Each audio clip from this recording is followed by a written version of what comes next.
Descendré, Nathalie Dessay, Rolando Villasson.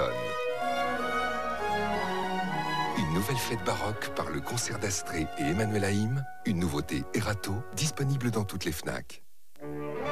Pour son 41e opus, le Festival d'Auvers-sur-Oise inaugure son festival off, avec de jeunes talents qui rayonneront dans les charmantes églises des villages du Sauceron impressionniste. Du décoiffant Filia Trio au jeune chœur d'Île-de-France, tous les concerts du off sont gratuits, dans l'attente du festival IN qui s'ouvrira avec les voix de Jakub Józef Orlinski et Léa Descendré. Du 8 mai au 10 juillet, le Festival d'Auvers-sur-Oise vous attend. Réservation sur festival-auvers.com. Val d'Oise, terre de festival.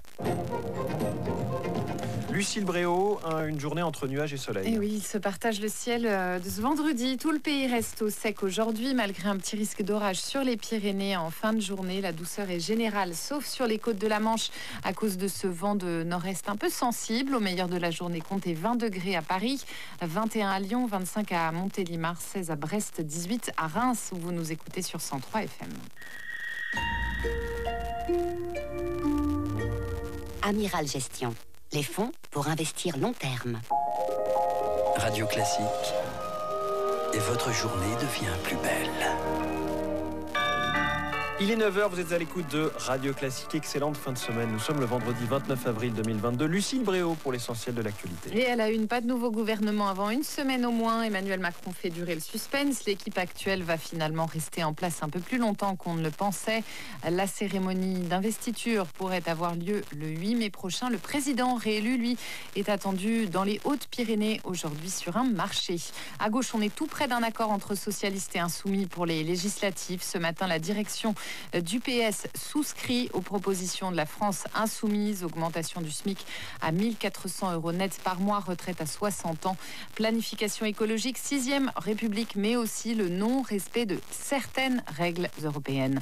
La croissance complètement à plat au premier trimestre en France. Les premières estimations de l'INSEE étaient très attendues. Croissance nulle, donc 0%, conséquence du recul de la consommation des ménages sur fond d'inflation et de guerre en Ukraine. La consommation des ménages qui a nettement baissé en mars de 1,3%. À la une également, Kiev, cible de frappe russe hier soir en pleine visite du secrétaire général des Nations Unies. Plusieurs missiles ont visé un bâtiment résidentiel de la capitale. Pour la première fois depuis la mi-avril, le bilan provisoire est de 10 blessés. Un acte odieux de barbarie pour les autorités ukrainiennes, selon Volodymyr Zelensky. Les Russes ont tout bonnement voulu humilier l'ONU. 42 personnes blessées tôt ce matin dans de nouveaux accrochages sur l'esplanade des mosquées à Jérusalem. Les incidents de ce type entre manifestants palestiniens et policiers israéliens se multiplient depuis le début du Ramadan. Le Ramadan qui doit prendre fin en début de semaine prochaine.